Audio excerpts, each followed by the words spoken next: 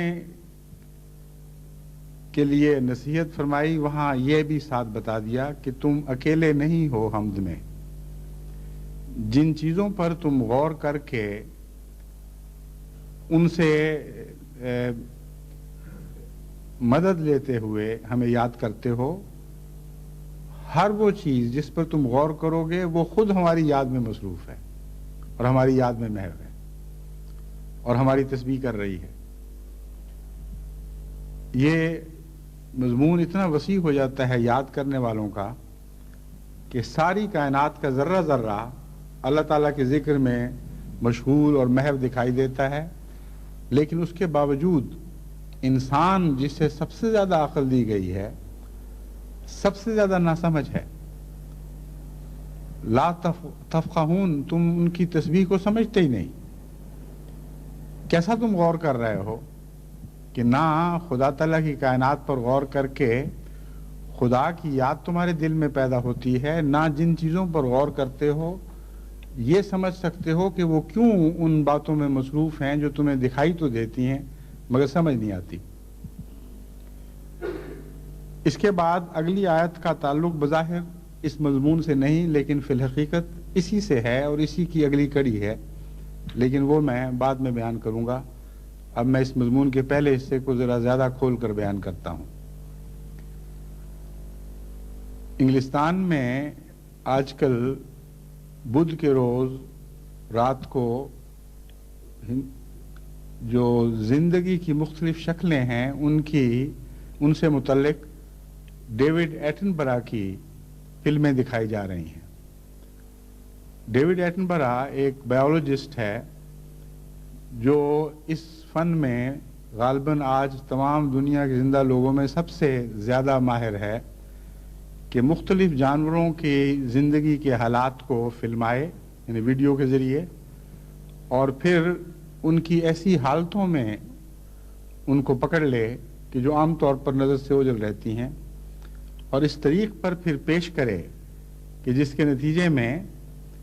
ایک حیرت انگیز منظم زندگی کا نقشہ ہمارے سامنے ابھرتا ہے،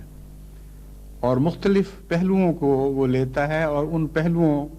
سے تعلق رکھنے والے مختلف جانوروں کی فلمیں پھر اکٹھی کر دیتا ہے، اور ایک وسیع نظر میں آپ کو کسی زندگی کے ایک پہلو پر مختلف جانوروں کی وجہ قدر اشتراک دکھائی دینے لگتی ہے.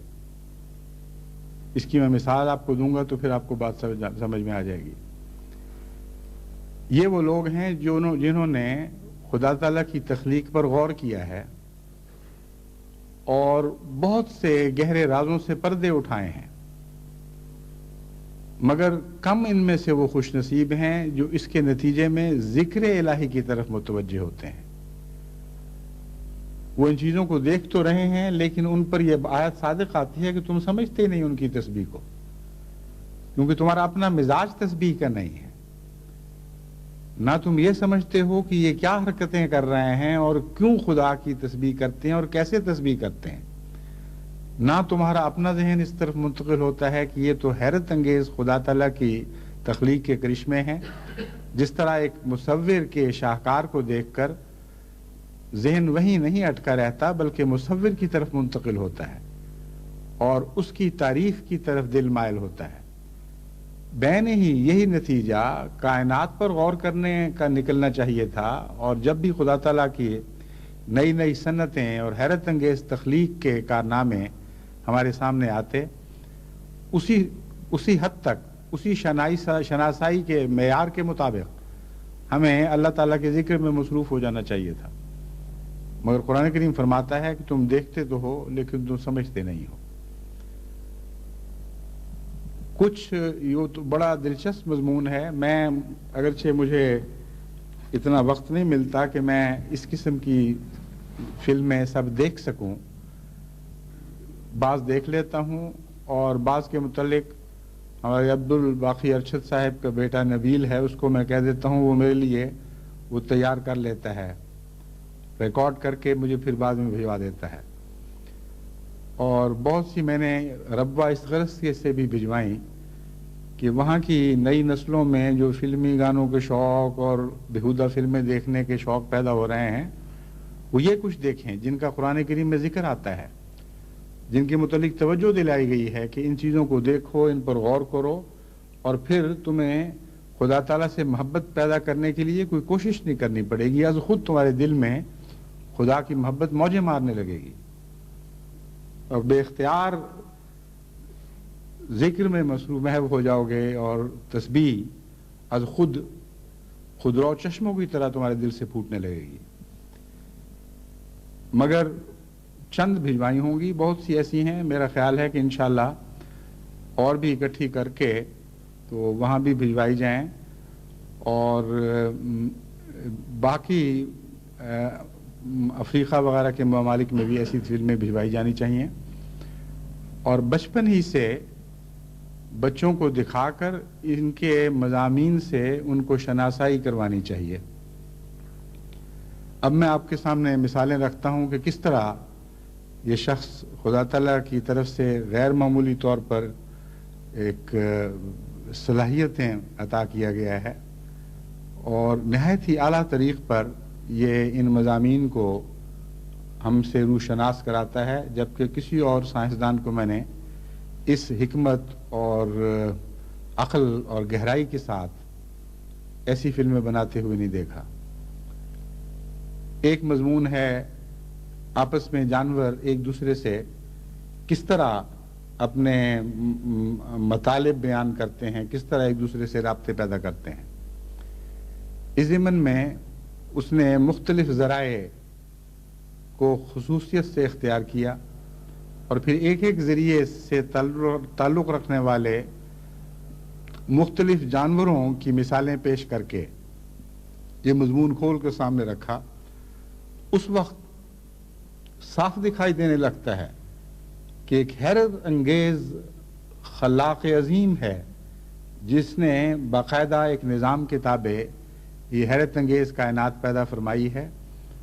یہ اتفاقات کا حادثہ نہیں ہے. چنانچہ مثال کے طور پر روشنی کے ذریعے جانور ایک دوسرے سے رابطے پیدا کرتے ہیں. وہ دکھاتا ہے کہ کس طرح جگنو جو چمکتے ہیں، ہم لوگ یہ سمجھ رہے ہوتے ہیں، بچے بھی اس سے کھیلتے ہیں اور دلچسپی لیتے ہیں کہ اتفاقاً یہاں اس کے اندر کوئی روشنی کا مادہ پیدا ہو گیا ہے جو خود بخود جلتا بجھتا رہتا ہے، اور یہی اس کا مقصد ہے. لیکن قرآن کریم فرماتا ہے کہ جب وہ غور کرتے ہیں تو بے اختیار ان کے دل سے یہ بات نکلتی ہے، ربنا ما خلقت ھذا باطلا، اے خدا تو نے یہ چیزیں باطل اور بے مقصد پیدا نہیں فرمائیں. تو یہی بات جو باطل نہیں پیدا فرمائی، یہاں تک تو یہ دنیا کے سائنسدان پہنچنے لگے ہیں. خدا کرے اس سے اگلا قدم بھی اٹھا لیں، وقنا عذاب النار تک بھی پہنچ جائیں اور ذکر الہی میں بھی مشغول ہو جائیں. ہو سکتا ہے کچھ ہوں بھی، لیکن اکثریت بدنصیبی سے ان سے محروم ہے. تو روشنیوں سے جو پیغام رسانی کی جاتی ہے اس کے متعلق اس نے جگنوؤں کو مختلف ملکوں میں مختلف موسموں میں جگنوؤں کا پیچھا کیا اور ان کی فلمیں بنائیں، اور پھر ان کے پیغامات پر غور کر کے ان کو سمجھا. اس حد تک ان کو سمجھا کہ سائنسی لحاظ سے پھر وہ ثابت بھی کر سکتا ہے کہ جو نتیجہ میں نکال رہا ہوں یہ درست ہے. جہاں تک پیغامات کا تعلق ہے، وہ ان سائنسدانوں کی نظر صرف یہاں تک پہنچی ہے کہ اس کا نر کا پیغام مادہ کو کس طرح پہنچتا ہے، مادہ کا پیغام نر کو کس طرح پہنچتا ہے. لیکن ڈیوڈ ایٹنبرا کچھ آگے بھی قدم بڑھا چکا ہے، اور یہ باتیں کہنے کے بعد جو عام طور پر سائنسدان کہتے ہیں، کچھ مثالیں ایسی بھی پیش کرتا ہے جس سے معلوم ہوتا ہے کہ صرف اتنی سی بات نہیں ہے، اور بھی بہت سی باتیں ہیں، اور بھی بہت کچھ یہ ایک دوسرے سے کہہ رہے ہیں. اور باقاعدہ ان کی ایک روشنیوں کی زبان ہے. چنانچہ جگنوؤں کی پیروی میں وہ ملائیشیا بھی گیا اور وہاں اس نے ایسے ایسے عظیم مناظر دیکھے کہ جن کو دیکھ کر انسان کا دل اللہ تعالیٰ کی حمد سے لبریز ہو جاتا ہے. ایک درخت پر لکھو کھا، بہت بڑے درخت پر لکھو کھا جگنو بھی ہو سکتے ہیں، اتنے کہ یوں معلوم ہوتا ہے کہ پتے پتے پر ایک جگنو ہے، اور وہ سارے کے سارے ایک ہم آہنگی کے ساتھ، جس طرح تال پر سر چلتے ہیں اس طرح ایک نغمگی کے ساتھ اکٹھے بجھتے ہیں اور اکٹھے جلتے ہیں، اور ان کے درمیان کوئی فرق نہیں، جیسے ایک دل دھڑک رہا ہو، جیسے نبض چلتی ہو، اس طرح وہ سارے ایک دم جلتے ہیں اور ایک دم بجھتے ہیں. وہ کہتا ہے کہ عجیب بات ہے کہ ہم نے امریکہ میں بھی دیکھے، وہاں اکیلے اکیلے جگنو چمکتے بجھتے دیکھے، لیکن یہ عجیب کائنات ہے خدا کی کہ ان سب نے ایک دوسرے سے ہم آہنگی سیکھ لی ہے. اور پھر اس نے مزید جب ان پر غور کیا تو اس نے یہ بات معلوم کی کہ نر جب چمکنے کے ذریعے مادہ کو پیغام بھیجتا ہے، اگر مادہ اس کا جواب دینا چاہے اور اپنی طرف بلانا چاہے تو یوں ہی اتفاقاً ایک طبی رد عمل کے طور پر وہ نہیں چمکے گی، بلکہ بین ہی 2 سیکنڈ انتظار کے بعد آدھے سیکنڈ کے لیے چمکے گی، جس کا مطلب یہ ہے کہ ہاں میں تیار ہوں تم سے تعلق قائم کرنے کے لیے، میری طرف آ جاؤ. چنانچہ اس نے روشنی سے یعنی ٹارچ کے ذریعے یہ کر کے دکھایا.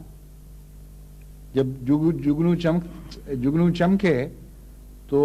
اس کے پورے 2 سیکنڈ کے بعد اس نے ہاتھ پر تھوڑی سی ٹارچ روشن کی اور آدھا سیکنڈ صرف روشن کی، اور اڑتا ہوا ایک جگنو وہاں پہنچ گیا. لیکن یہ جو اتنی سی بات اس نے حاصل کی ہے، اس کے لیے سال ہا سال کی اس کو محنت کرنا پڑی ہوگی، غور کرنا پڑا ہوگا، اور ایک چھوٹا سا علم اس کو حاصل ہو گیا جس کو اس نے سائنسی طور پر ثابت بھی کر دیا. مجھے یاد ہے جب میں ایک دفعہ بنگلہ دیش گیا تو خیال تھا سندربن میں نئی نئی جماعتیں قائم ہو رہی تھیں کہ سندربن بھی جانا چاہیے. چنانچہ یہی نظارہ پہلی مرتبہ میں نے سندربن میں دیکھا تھا، اور مجھے علم نہیں تھا کہ ملائیشیا میں بھی ایسا ہوتا ہوگا. اور آج تک مجھے یاد ہے اس کی کیفیت، یاد تو ہے لیکن ناقابل بیان ہے جب آپ خود یہ نظارہ دیکھیں کہ دور تک میل ہا میل تک سارے درخت جگنوں سے بھرے ہوئے ہیں اور سارے بیک لخت بجھتے اور بیک لخت جلتے ہیں، اور کوئی انسانی روشنیوں کا کھیل اس سے زیادہ دل کو متاثر نہیں کر سکتا. لیکن ملائیشیا کا تو مجھے علم نہیں، مگر بنگلہ دیش میں سندربن میں ایک مزید بات اور بھی تھی کہ وہ ان کا نام مجھے یاد نہیں، جھینگر قسم کی چیزیں ہیں جو درختوں کے اوپر آوازیں نکالتے ہیں، خاص قسم کی کرچ کرچ کی سی آوازیں بھی نکلا کرتی ہیں. لیکن جو بنگلہ دیش میں آوازیں تھیں وہ گھنٹیوں سے مشابہ تھیں. اور بعد میں مجھے علم ہوا کہ ایک ایسا انسیکٹ حشرات الارض میں سے ایک قسم ایسی ہے جس کا نام ہی انہوں نے گھنٹی والا رکھا ہوا ہے. تو یوں لگتا تھا گھنٹی بجی ہے. ادھر روشنیاں یک دفعہ جلتی اور یک دفعہ بجھتی تھیں، اور ادھر یہ گھنٹیاں یک دفعہ چلتی اور یک دفعہ ختم ہو جاتی تھیں، اور ان کی ٹن ٹن ٹن ٹن کی آواز اس رات کے وقت حیرت انگیز ایک کیفیت، ایک حیرت انگیز اثر پیدا کرنے والا تجربہ تھا، جس پر میں غور کرتا رہا اور حیران تھا کہ کس طرح خدا تعالیٰ نے مختلف جگہوں میں کیا کیا حسن پھیلا رکھا ہے اور اپنے کیسے کیسے جلوے دکھاتا ہے، اور اس کو کوئی پرواہ نہیں کہ باہر سے دنیا آتی ہے، دیکھتی ہے نہیں دیکھتی، ان لوگوں کو بھی کچھ سمجھ آتی ہے کہ نہیں آتی. مگر وہ سارے جگنو ایک دم کیوں جلتے تھے اور ایک دم کیوں بجھتے تھے؟ اگر مادہ کی تلاش تھی تو عام طور پر جانوروں میں یہ رجحان پایا جاتا ہے کہ مادہ کے لیے وہ الگ ہو کر باقیوں سے بچ کر ایسے اشارے دیتے ہیں تاکہ دوسرے رقیب نہ ان کے پہنچ جائیں، مگر وہاں یہ نظارہ نہیں تھا۔ بس ڈیوڈ ایٹنبرا کی فلم میں جب میں نے دیکھا تو مجھے وہ یاد آ گیا۔ یہ ایک طریق ہے تسبیح کا، خدا تعالیٰ کی تسبیح دنیا میں ہر چیز کر رہی ہے، کچھ آوازوں کے ذریعے، کچھ روشنی کے ذریعے، کچھ سجدہ ریز ہو کر، کچھ لہکتے ہوئے، ہزارہا مخلوقات کی قسمیں یا انگنت کہنا چاہیے، اور ہزارہا تسبیح کی قسمیں یا انگنت کہنا چاہیے دنیا میں موجود ہیں، لیکن ہم غافل آنکھوں سے ان کو دیکھ کر گزر جاتے ہیں اور معلوم نہیں ہوتا کہ ہمارے خالق نے کیسی کیسی حسین چیزیں تخلیق فرما رکھی ہیں۔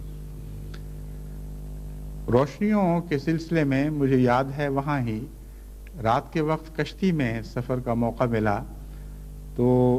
ایسی مچھلیاں ہمارے ساتھ ساتھ دوڑتی تھیں جو چاندی کی طرح چمک رہی تھیں، اور پہلی مرتبہ مجھے یہ اتفاق ہوا تھا کہ ایسی مچھلی دیکھوں جو چاندی کی طرح چمکتی، یوں لگتا تھا کہ باقاعدہ چاندی کی بنی ہوئی مچھلیاں ہیں جو کوندے مار رہی ہیں ساتھ ساتھ اور سطح کے قریب آ کر کشتی کی پیروی کرتی تھیں۔ ڈیوڈ ایٹنبرا نے فلم میں نہ صرف فضا میں چمکنے والے حشرات الارض کی تصویریں کھینچی ہیں، مختلف قسم کی، صرف جگنوؤں کی نہیں، بلکہ زمین پر چلنے والوں کی بھی کھینچی ہیں اور سمندر میں ڈوبے ہوئوں کی بھی کھینچی ہیں، اور وہ بتاتا ہے کہ نہ جب اس حیرت انگیز اس جلوہ آرائی سے خالی ہے، نہ خشکی پر چلنے والے جانور اس سے خالی ہیں، نہ سمندر کے اندر بسنے والے اس سے خالی ہیں۔ چنانچہ سمندر میں جب وہ جا کر دکھاتا ہے تو سطح پر، یعنی سطح کے قریب رہنے والی مچھلیاں اور مختلف قسم کے جانور رات کے وقت وہ ایک دوسرے سے روشنیوں کے ذریعے باتیں کر رہے ہوتے ہیں اور بہت ہی خوبصورت نظارے پیدا ہوتے ہیں۔ لیکن سب سے زیادہ حیرت انگیز چیز جو ایٹنبرا نے بھی محسوس کی اور ہر دیکھنے والا محسوس کرتا ہے، وہ یہ ہے کہ سمندر کی تہ میں اتنی گہرائی پر، جہاں سمندر کے پانی کا بوجھ اتنا بڑھ جاتا ہے کہ فضا کے اندر جو بوجھ ہے جس میں ہم زندگی بسر کرتے ہیں اس سے 50 گنا سے بھی زیادہ ہو جاتا ہے۔ یعنی اتنا بوجھ ہے کہ اگر ایک انسان بغیر کسی مشینی سہارے کے، بغیر خاص قسم کے خوت پہنے ہوئے نیچے چلا جائے تو اس بوجھ سے پچک کر اس طرح چپٹ کے پھیل جائے اور بکھر جائے جس طرح اس کے اوپر کئی ٹن وزن ڈال دیا جائے، شاید اس سے بھی زیادہ وزن ہو، کیونکہ 50 گنا فضائی وزن سے زیادہ وزن ہو جاتا ہے نیچے جا کر۔ وہاں ڈیوڈ ایٹنبرا یہ تمہید قائم کرتا ہے کہ میں جب خاص قسم کی کشتی میں بیٹھ کر کیمرے وغیرہ لے کر نیچے گیا تو اول تو یہ بھی نہیں سوچ سکتا تھا انسان کہ اس نے اتنے حیرت انگیز دباؤ کے نیچے کوئی زندگی پل سکتی ہے، لیکن مزید حیرت اس بات پر ہے کہ وہاں روشنی کا کوئی اشارہ بھی نہیں پہنچتا، کوئی نور کی کوئی ایک اچھٹی ہوئی کرن بھی وہاں داخل نہیں ہو سکتی، کیونکہ اوپر کی سطح کا پانی اس کو جذب کر لیتا ہے، اور مکمل تاریکی کا اگر کہیں کوئی تصور ہے تو وہ نیچے ہے،